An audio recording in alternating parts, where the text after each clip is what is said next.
ॐ तव कथामृतं तप्तजीवनं कविभिरीडितं कल्मषापहं श्रवणमङ्गलं श्रीमदादतं भुवि गृह्णन्ति ये भूरिदा जनाः।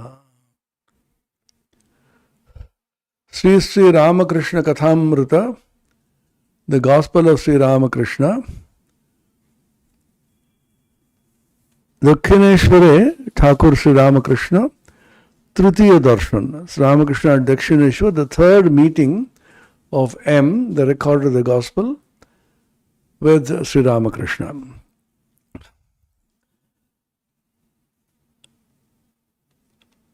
Sri Ramakrishna says, এই ছেলেটিকে দেখছো, এখানে একরকম দুরন্ত ছেলে বাবার কাছে যখন বসে যেমন জুজুটি, আবার চাঁদনিতে যখন খেলে তখন আরেক মূর্তি। এরা নিত্যশুদ্ধের থাক, এরা সংসারে কখনো বদ্ধ হয় না। একটু বয়স হলেই চৈতন্য হয় আর ভগবানের দিকে চলে যায়। এরা সংসারে আসে জীব শিক্ষার জন্য। এদের সংসারের বস্তু কিছু ভালো লাগে না। এরা কামনী কাঞ্চনে কখনো আসক্ত হয় না।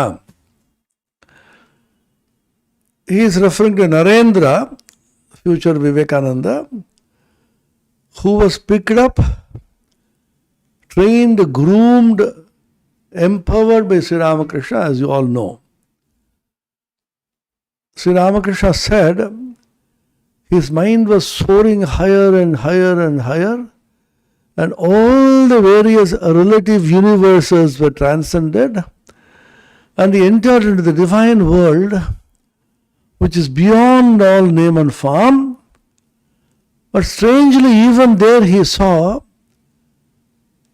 7 rishis, Sapta Rishi Mandala it is called, absorbed in meditation and samadhi. Then he thought to himself, all the Deva-Devis, the gods and goddesses and forms and names are all left behind.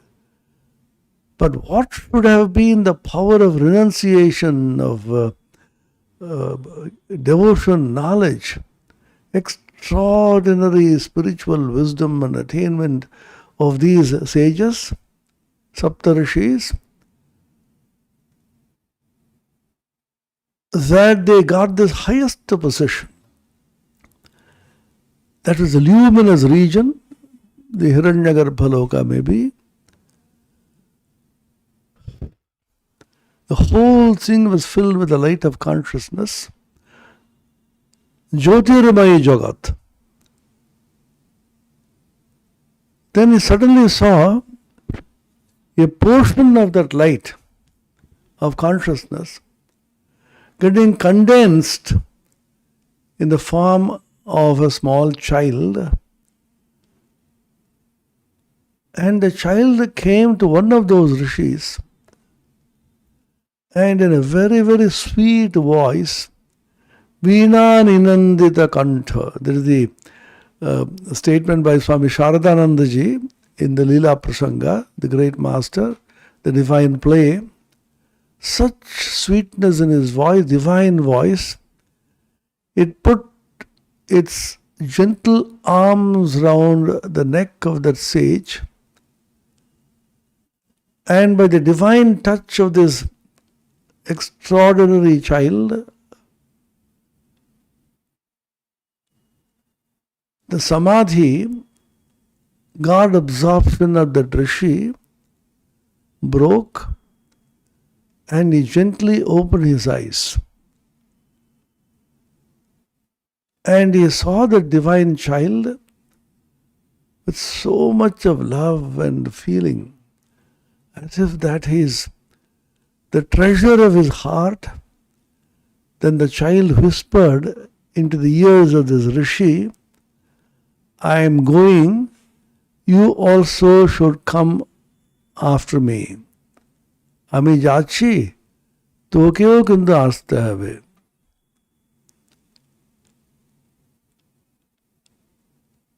The rishi, as it were, smiled in assent and again got absorbed in the divine consciousness.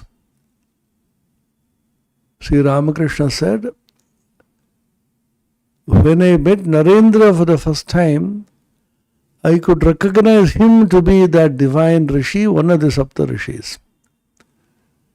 It is mentioned by the translator into English of the Gospel of Ramakrishna originally, Swami Jagadanandaji, with the help of Swami Satswarupananda,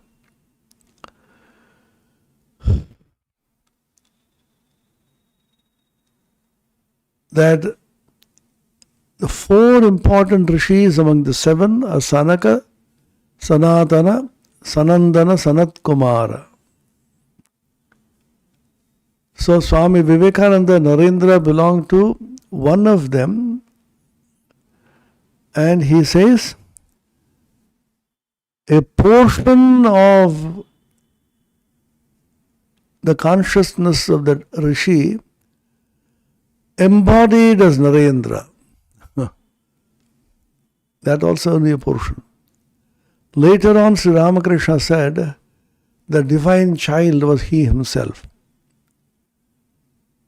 What to make of such visions is very difficult to understand. We just get flabbergasted. Either we say all these only stories, imaginations, then we can ask a counter question to these non-believers. The world that you see, is it true? Is it imagination or real? The dreams that you see, are they real or imaginary? The body which you are so fond of, which you pamper every moment, the mind which you think is so good and so brilliant, and you crave for recognition, for prizes and awards, is all this true and real that you say that these divine visions are unreal? We can't make any positive, definitive statement about these visions at all. They are not logical, but they transcend logic without contradicting logic. Swami Vivekananda famously said, truth does not contradict reason but transcends reason. Our logic of the human mind is so very limited.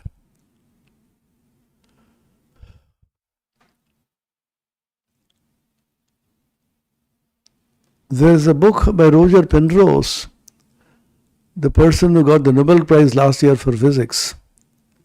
He wrote 3 books. The first one was Emperor's New Mind. It is a parody on Emperor's New Clothes. All of us know the story which we have read in school of how a king, absolutely a dunce, but so proud of his kingship, was hoodwinked by his ministers. Oh king, you look so extraordinarily beautiful, handsome. So we will get a special kind of dress made for you so that your beauty is enhanced. Then they brought somebody, and that kind of a magician kind of tailor, he for some gestures and so on and clothed him, and the king was completely disrobed, and he was made to put on this new kind of a robe, which is actually nothing. And the king was paraded. Everybody saw, oh wonderful, this new robe fits the king so well. His Majesty. A small kid and said, hey, Raja Ulango, the Raja is disrobed. He has no clothes at all in his body. This is the story. As a parody to this Emperor's New Clothes, he says Emperor's New Mind. This is a severe criticism of the artificial intelligence. Huge debate is going on now in the world of computer science, whether the human mind and human brain can be completely replaced by the computer brain. Can all the functions of the human mind be performed by artificial intelligence? Those who believe in the power of artificial intelligence called AI, strongly, they're called strong AI believers. They are also weak AI. They say perhaps it is possible, but it can't completely take over, and so on. So Roger Penrose is severely critical of the strong AI people who swear that a time will come that the human intelligence can be completely replaced by artificial intelligence. We are already seeing the signs, they say. Smart rooms and smart homes have become a reality. What do you call the IoT, Internet of Things? From anywhere you can operate, close, open, windows, fans. The moment you get up in the morning, even up to your coffee maker, which is smart, exactly knows how much of coffee you need, what is the temperature, what is the sugar level that you need, and your virtual servant brings it to you. In a rush, you have gone to the airport to catch a flight, and there in the airport you remember you have forgotten to switch off the fans and the lights and perhaps the electrical heater. So from there you send a signal through internet, will switch off all this. Got Internet of Things, IoT. These have almost become a reality. These artificial intelligence people said, give me some more time. A time will come when we will achieve this. Roger Penrose begins this book with a prologue, which is very interesting. Just like the kid who cried, the king is completely disrobed. Raja Ulango. He tells a very interesting story, which is imaginary, of course. A super computer is going to be inaugurated. The computer is almost omniscient, sarvagya, answer any question put to it in nanoseconds and microseconds. And the maker of this computer, the scientist, proudly talks about the great qualities of this super intelligence, omniscience as it were. Technocrats are present, scientists are present, politicians are present.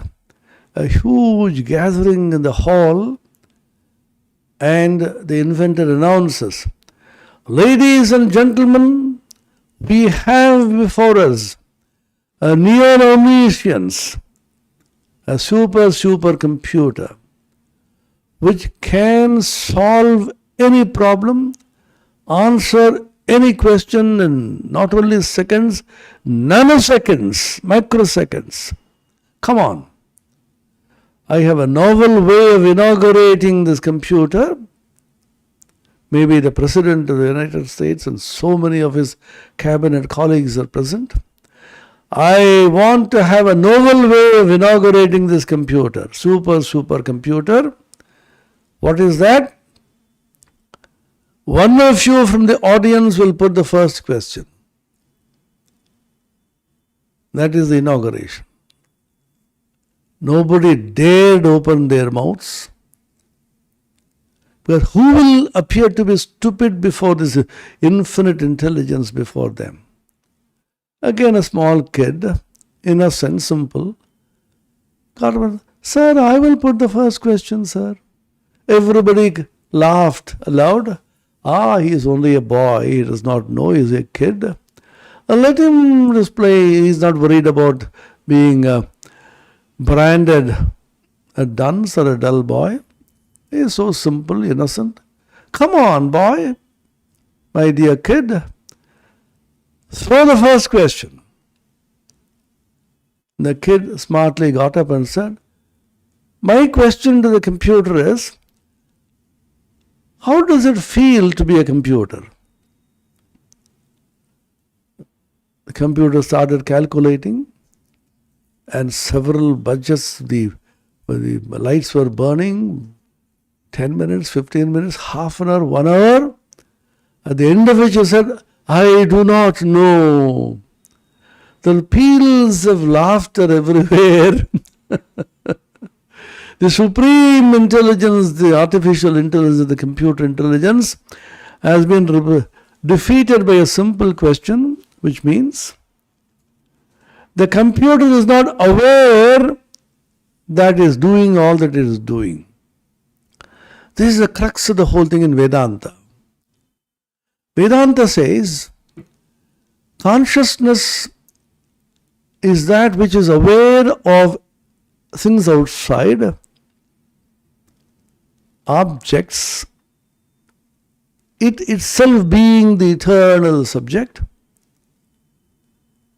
and the awareness of the subject of itself is the special quality of consciousness, Chaitanya, self-awareness.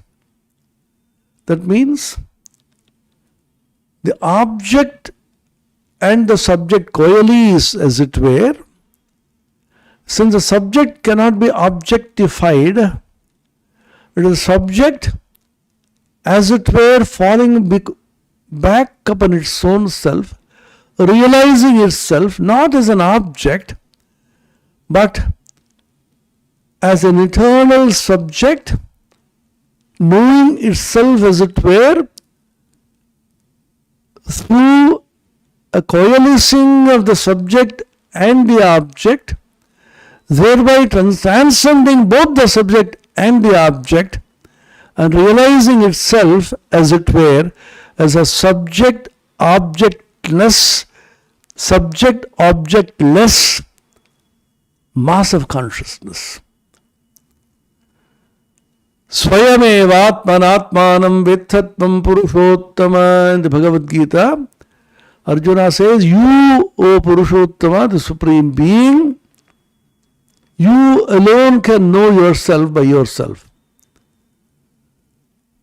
This is the quality of Chaitanya or consciousness which this computer cannot possess. It does everything without being aware that it is doing it. It is made to do it by consciousness.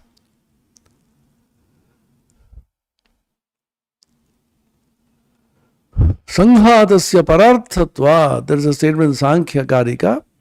The Sankhya philosophy says anything which is a compound, which is put together, composed, that cannot be for it's for something else. You build a house. It's a compound. It is composed. So many materials. What is it for? It is for somebody else to live in it. That which is composed, which is a compound, has to be for something else, not for itself. Pushing it further, this argument, that which is uncomposed, partless, niravayava, homogeneous, ekarasa, vijnana ghana, mass of consciousness, that is not for something else, it is just itself. Most of the people in the West find it very difficult to understand this idea, and therefore they have called it the hard problem of consciousness. There's nothing hard about it. The subject experiencing the object through a process called experience.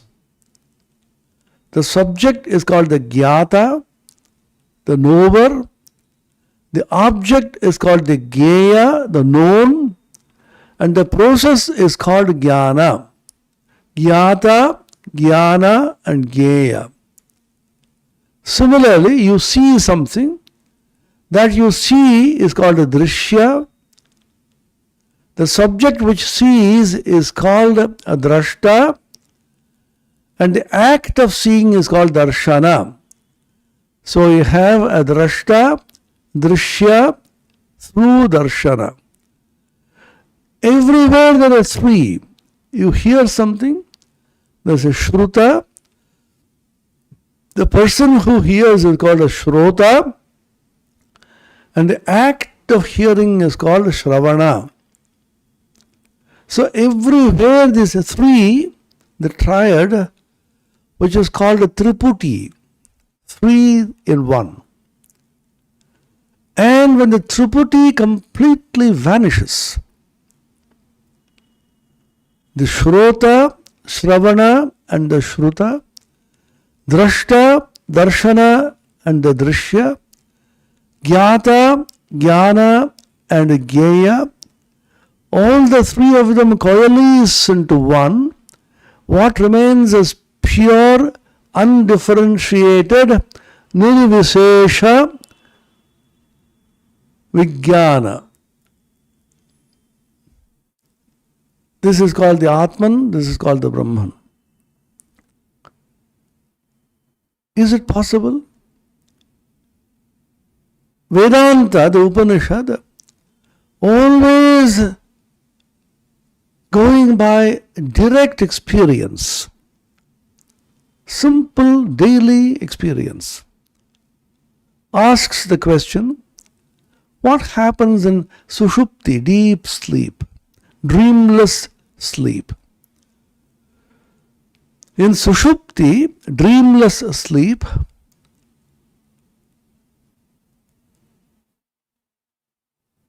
you experience Nirvishesha Jnana. There is no Gyata, Gyeya and Jnana. Triputi vanishes. But ignorance remains. But you have a glimpse of that experience and the possibility of the vanishing of the Triputi or coalescing of the Gyata, Gyeya and Jnana into one mass of consciousness is directly experienced and therefore established as possible experience. So the Mandukya Upanishad calls it Prajnana Ghana. It beautifully analyzes the three states of experience.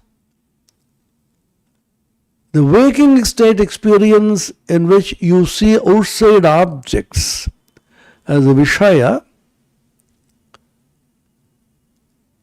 and the dream state experience when you experience the objects inside, subtle objects,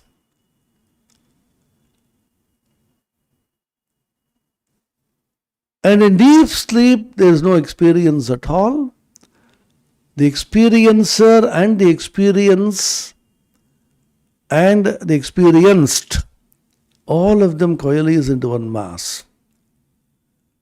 So the waking state experience is called Bahishprajna. The dream experience is called Antahprajna. And the deep, profound, dreamless state experience is called Prajnana Ghana. And that which is still beyond this, neither Bahishprajna nor Antahprajna nor Prajnana Ghana, nor a state which is a mixture of all this, between this, the supreme, non-dual, unknowable, unthinkable, unseeable, tranquil, and always auspicious. This is the state of Turiya, this is the Atman, and this has to be realized. Just think about what levels of experience they have gone to. Na antah pragyam, na bahish pragyam, no bhayata pragyam, na pragyanaghanam, na pragyam, na pragyam, adrishtam avyavaharyam, magrahyam alakshanam, achintyam avyapadeshyam, ekatma pratyayasaram, prapanchopashamam shantam shivam, advaitam chaturtham vanyante sa atma sa vigneyaha. Great mantra in Mandukya Upanishad. So you have an experience in which you have a direct knowledge of the subject-objectless consciousness. So it is possible. So the transcendental experience called the Turiya is of this nature. So when we say these great experiences or spiritual experiences are not scientific, we should ask, what is the science that we are talking about?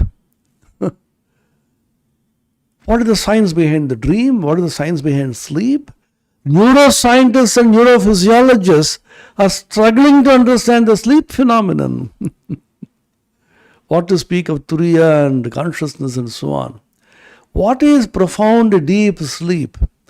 All your gadgets and all your EEGs and all your apparatus, all of them fail when you try to understand what is this state of deep sleep. Is consciousness existing in sleep or no? Vedanta has been struggling with this. Yoga has many things to talk about it. Various systems of Indian philosophy have talked about deep sleep, as well as the so-called modern neuroscience and neurophysiology. A simple experience which you have every day, dream and deep sleep, that you are not able to understand, and you talk about transcendental spiritual experiences like the Saptarishi Mandala experience which Ramakrishna got. This is the tragedy of the arrogance of the human mind. There are so many things in the world which are not explicable through this logic. In the Emperor's New Mind, Roger Penrose traces the history of mathematical logic and shows how Whitehead and Bertrand Russell's carefully built up system of mathematical logic was smashed to smithereens when Gödel came up with this famous theorem, the completeness inconsistency theorem. Consistency and completeness can never coexist. If a theory has to be complete, there has to be some internal inconsistency. If it has to be consistent, there has to be incompleteness. He said, within the framework of formalistic logic, there are certain truths which are neither provable nor unprovable within this system of logic. That is the outcome of the Gödel's theorem. There are statements. You can't prove the statement, nor can you disprove the statement. The statement about God, supreme consciousness, transcendental awareness, which Vedanta talks about, belong to this. Don't dismiss them as meaningless and useless. Nor do you say that they are real unless you have realized them. Only in wonder they say, I have no idea of this. A true scientist will say this. Or a still greater scientist like Einstein, Eddington, etc., they will say that there are certain things which we can't really understand. Our dull faculties can understand them in a most primitive form. Einstein said most famously, Einstein did not believe in the so-called religion, but he said My religion consists of a humble adoration of an illimitable intelligence which our dull faculties can comprehend only in the most primitive form. The most profound and the most sublime emotion and feeling that one can experience is the sensation of the mystical and the religious. It is truly the source of all science. He who is a stranger to this emotion, who can no longer wonder and stand in rapt awe, is as good as dead. To know what is impenetrable really exists, manifesting itself as the highest wisdom and the most radiant beauty, which our dull faculties can comprehend only in the most primitive form. This feeling, this emotion is at the center of science. This cosmic, religious and mystical consciousness is truly the source of all science. This is Einstein speaking, not me. When Srinivasa Ramanujan, the Indian mathematical genius, was taken by Professor Hardy to England, Ramanujan was writing down in his notebook so many theorems. He says this boy is of the same class as Jacobi, Euler, and some of the outstanding mathematicians. So many theorems even now have not been really understood or proved. Hardy would ask him, Ramanujan, how do you prove these theorems? What is the proof of them? Like a child, Ramanujan would say, Sir, proof?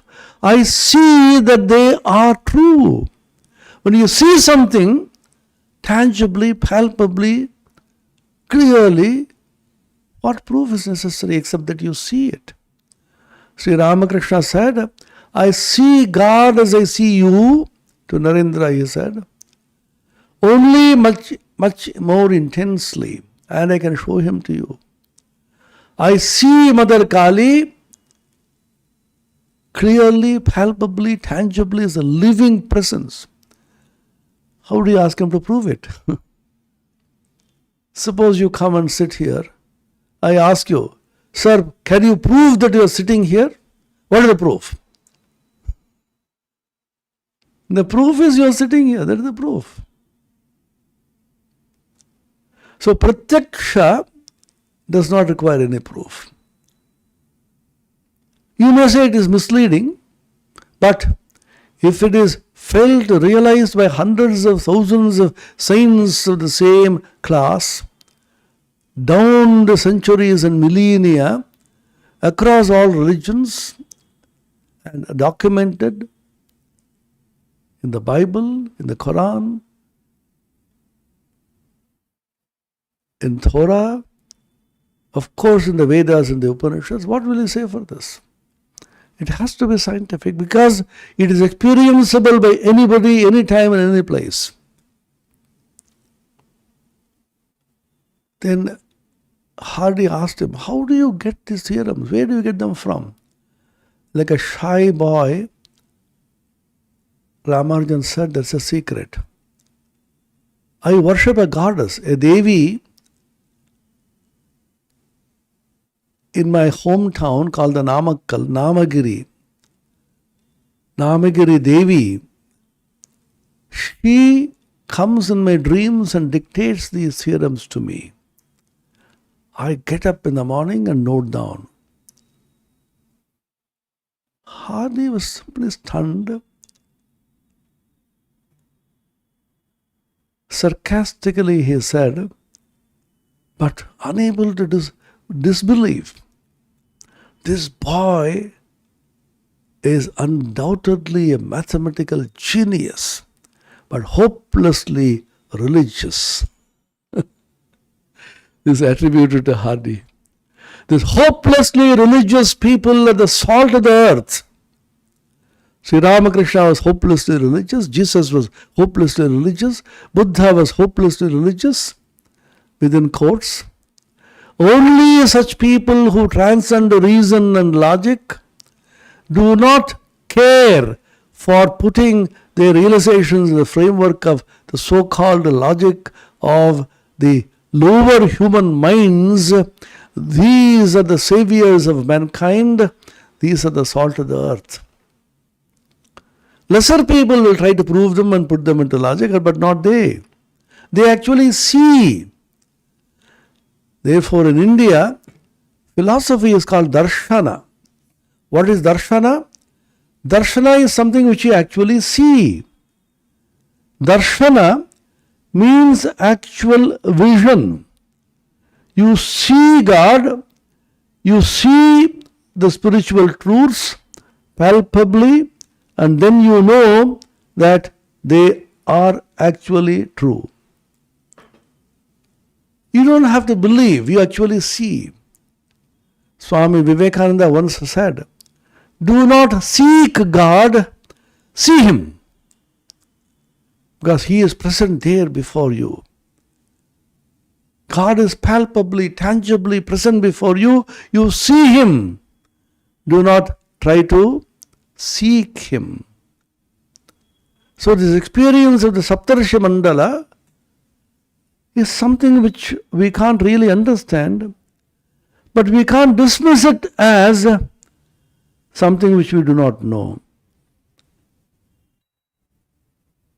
This is real, this is tangible, this is realizable. And therefore, such experience which are spoken of in the Upanishads and the Vedas, and which have been documented and repeatedly experienced by so many, they have to be true. So I was talking about the Saptarshi Mandala experience of Sri Ramakrishna. When he actually realized these truths, saw Narendra sitting there as one of the Saptarshis, and realized that these things can happen, do happen, and they are a reality which have been happening down the centuries and the millennia, seen by hundreds of thousands of rishis.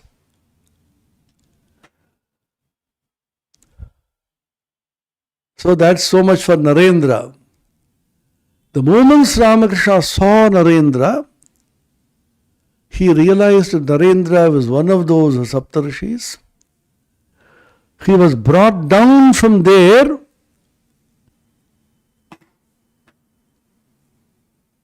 for the sake of helping humanity. Once again, let us read this in the light of this discussion. Era Nitya Shuddher Thak. Sri Ramakrishna humorously says, so look at this boy. He seems so quiet and somber here.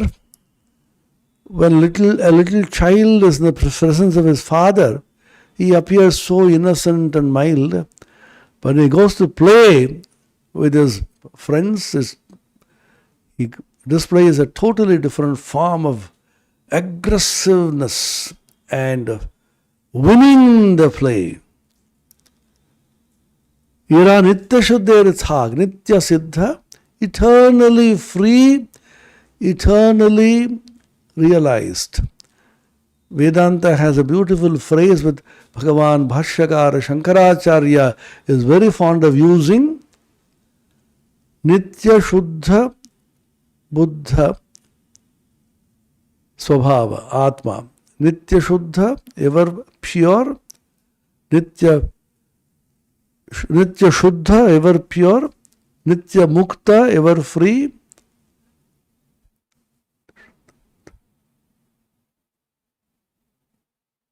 Nitya Shuddha, Mukta. They can never be bound. awakened Buddha. Nitya Buddha, Nitya Shuddha, Nitya Mukta. They can never be found, they were never bound. They are always eternally free. They assume the bondage of the body as it were in order to liberate humanity from bondage. এরা নিত্য শুদ্ধের থাক, এরা সংসারে কখনো বদ্ধ হয় না. They never get bound to the samsara or the relative transmigratory existence. একটু বয়স হলেই চৈতন্য হয়. The moment they come of age, they immediately realize the evanescence and the ephemerality of this world and cut off from this and fly away. আর ভগবানের দিকে চলে যায়.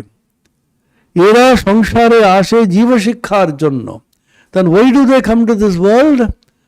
Jiva Shiksha, that means for teaching humanity.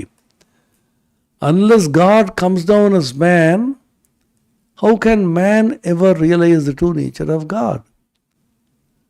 So these ever-free souls come down to the world of relativity in order that human beings can be lifted up to this world of transcendent and absolute.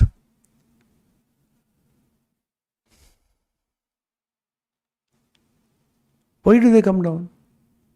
What do they need? Narendra was in the Saptarsha Mandala as one of those rishis, absorbed in the infinite consciousness, enjoying absolute, infinite bliss.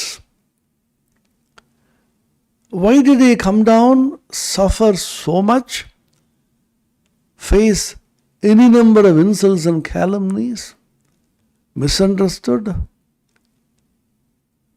Had to struggle so hard to establish an organization which is committed to Atmano Moksha Jagadhira, for one's own liberation and for the good of the world.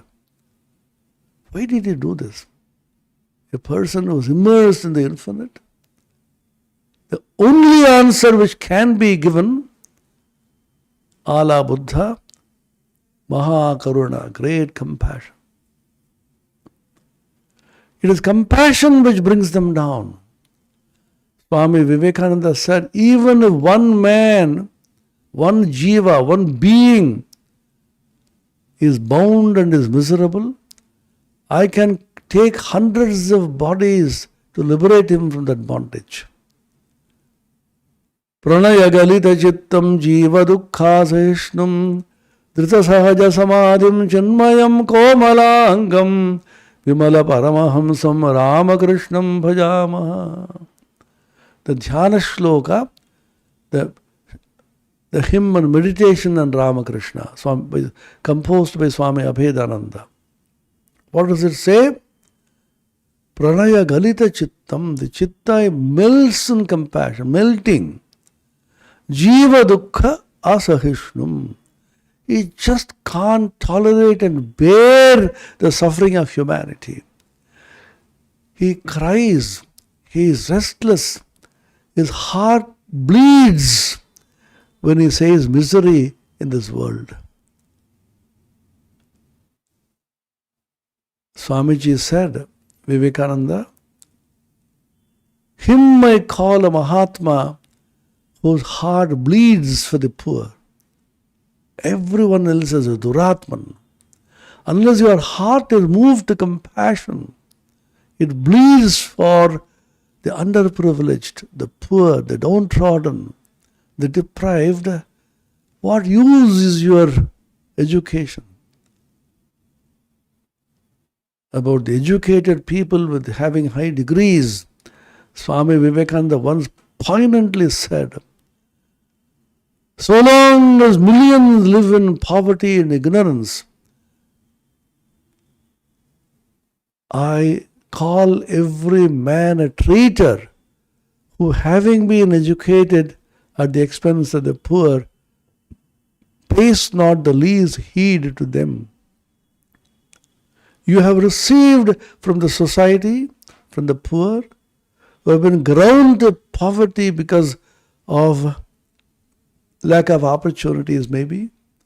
But you got the education at their expense. Remember this and give back to society what you have received. Einstein said a beautiful, famous sentence. 100 times a day I remind myself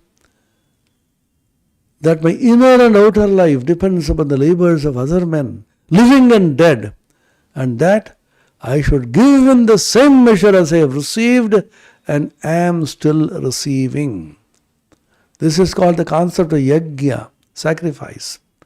I receive something from nature, from society, from other people, and I have to give it back. Panchamaha yajna is mentioned in the Hindu scriptures. Pitru yajna, Mata Pita, your parents have given you this body and the wisdom and the samskaras which you possess. Then Acharya, Rishi Yajna, the great Acharyas and Rishis given you knowledge. Then Bhuta Yajna, all the beings around you. Nrijajna, the other human beings. And Brahma Yajna, the Vedas, the Supreme Being, who gives you everything that you have. You owe everything that you have to Him, His grace, His power. So give back. These 5 Mahayajnas, Panchamahayajna is mandatory for every Hindu to practice. Samsare ashe jiva shikkar jonno, just to teach humanity. Sri Ramakrishna wrote in a small piece of paper, Noren shikha debe, ghore baire hag debe. Noren will teach people and he will call upon sleeping humanity in and out of India. They have come to awaken people to realize their inner consciousness, thereby fulfill the purpose of their existence and expand in love and affection and express this realization in service. What is the use of your realization unless it expands in service? So Swami Vivekananda defined the motto of this great organization, Ramakrishna Mission Association and the Ramakrishna Mutt, which he established later on, respectively as a society under trust. Atmano mokshartham jagadhitaya cha. And when he wrote the Niyamavali, the rules for regulating this organization, the Mutt, the first rule, he dictated it to his disciple. Bhagavan Sri Ramakrishna Pradarshita Pranali Avalamban Koriya Nijer Mukti Sadhan O Samast Jagater Sarva Prakar Kalyan Sadhane Shikhita Hovar Jonno Ei Mat Pratishtita Hoiyache. Look at the statement. Every word is important. This Mutt, Ramakrishna Mutt, and the twin organization Ramakrishna Mission, it has been established for what? Samasta Jagater Sarva Prakar Kalyan Sadhane Shikhita Hovar Jonno. Every sentence, every word is important. To do good to the world in all possible means, all possible ways. What are they? Physically, mentally, vitally, intellectually, spiritually. Annamaya, Pranamaya, Manomaya, Vijnanamaya, Anandamaya. The 5 layers of the human personality, every one of them should have a proper growth. The physique should be strong, the vital energy should be strong, prana, the mind should be enlightened, mana, and the buddhi, vijnanamaya, should deeply penetrate into the spiritual truths, and anandamaya, the supreme blissful sheath, should constantly dwell in the supreme reality, who is Ananda Swarupa, Satchidananda Swarupa. To be able to do this, you have to get training. The training to be able to serve society in all possible ways. So this Ramakrishna Math, on the one hand, is Brahma Vidya Research Institute, as the Swami Premeshanandaji, one of the outstanding great saints of our order, used to say, Brahma Vidya Research Institute, to realize the Supreme Brahman as your own Atman, sa Atmana Moksha, and that should issue out. Your realization should issue out into the Jagat, out of compassion, to serve society, human beings and in all possible ways. And what is the method? The method shown by Bhagavan Sri Ramakrishna. What is that? The harmony and synthesis of the four yogas, Jnana Yoga, Karma Yoga, Bhakti Yoga, and Raja Yoga. A comprehensive, total plan, a chart for self-realization and amelioration of the world. এরা সংসারে আসে জীব শিক্ষার জন্য।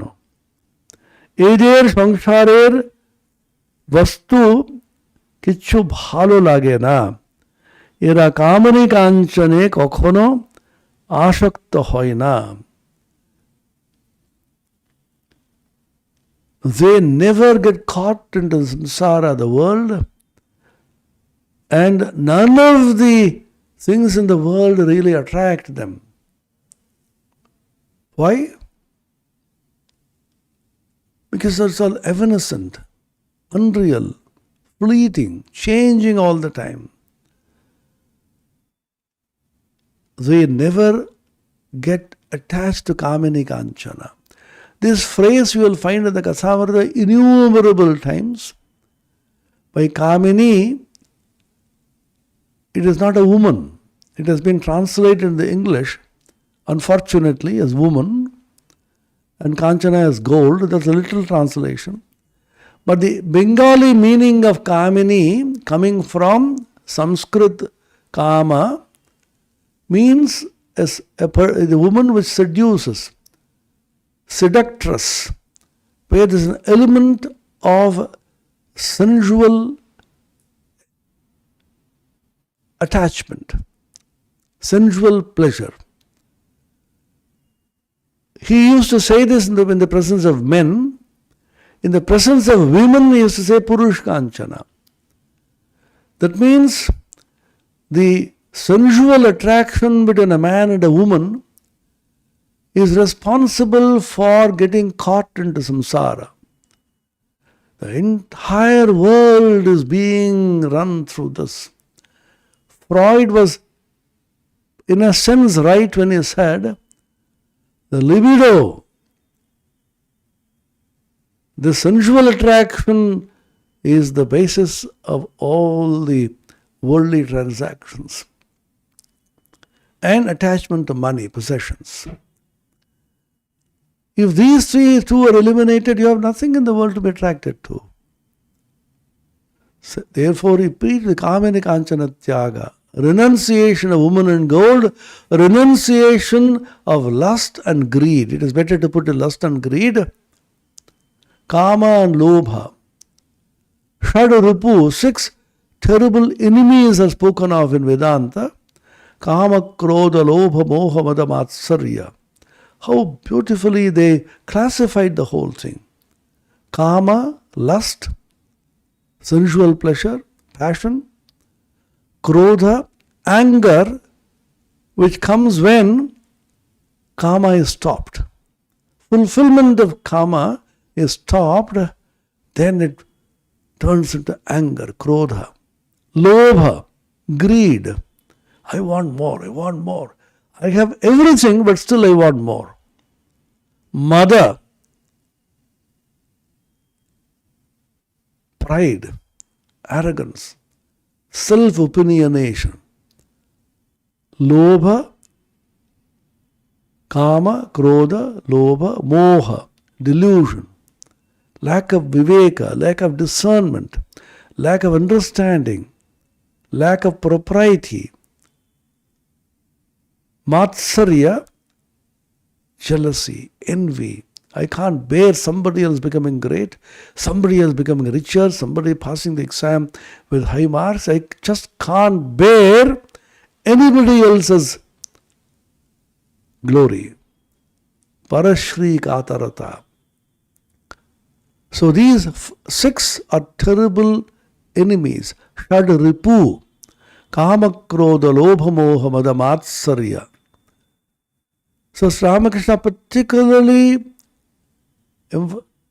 stressed upon kama, when he means kamini, and kanchana, lobha, greed for money, greed for possession, greed for wealth. So kamini kanchane kokhono ashakta hoy na. Then he gives a story from the Vedas. বেদে আছে হোমা পাখির কথা। খুব উঁচু আকাশে সেই পাখি থাকে, সেই আকাশেতে ডিম পাড়ে। ডিম পাড়লে ডিমটা পড়তে থাকে, কিন্তু এত উঁচু যে অনেক দিন থেকে ডিমটা পড়তে থাকে। ডিম পড়তে পড়তে ফুটে যায়, তখন ছানাটা পড়তে থাকে, পড়তে পড়তে তার চোখ ফুটে আর দানা বেরোয়। চোখ ফুটলি দেখতে পায় যে সে পড়ে যাচ্ছে, মাটিতে লাগলে একেবারে চুরমার হয়ে যাবে। তখন সে পাখি মায়ের দিকে একেবারে চোঁচা দৌড় দেয় আর উঁচুতে উঠে যায়। What a beautiful storyteller Ramakrishna is. Vede ache homa pakhir kotha. Many people have tried, they could not exactly find the reference. Many portions of the Vedas have been lost, and Ramakrishna listened to these stories from so many different sampradaya sadhus. What are called homa pakhi. Homa pakhi flies in such a great height, and at that point it lays an egg. খুব উঁচু আকাশে সে পাখি থাকে। That bird flies at a very, very high altitude. সেই আকাশেতে ডিম পাড়ে। It lays an egg at that height. ডিম পাড়লে ডিমটা পড়তে থাকে। And this egg keeps falling. কিন্তু এত উঁচু যে অনেক দিন থেকে ডিমটা পড়তে থাকে। But the altitude, the height is so much, this egg keeps on falling for days and days upon end. ডিম পড়তে পড়তে ফুটে যায়, and the egg falling for days together slowly gets hatched. তখন ছানাটা পড়তে থাকে। Then the small little bird which comes out of the egg, that keeps falling. পড়তে পড়তে তার চোখ ফুটে আর দানা বেরোয়। Then still it is falling because it's such a great height. The little bird slowly develops eyes and wings. চোখ ফুটলি দেখতে পায় যে সে পড়ে যাচ্ছে, মাটিতে লাগলে একেবারে চুরমার হয়ে যাবে। Then it opens the eyes and sees it is falling down at a terrible speed, and the moment it hits the ground, it will be smashed to pieces. তখন সে পাখি মার দিকে একেবারে চোঁচা দৌড় দেয় আর উঁচুতে উঠে যায়। Then immediately realizing the terrible catastrophe it will befall this little bird, if it hits the ground at such a terrible speed, it immediately turns back starts flying to its mother. The mother bird, it is flying at such great height. These are the people called Nitya Siddha, Ishvara Koti, eternally free, eternally realized, Nitya Suri, constant companions of God who never get bound to the world.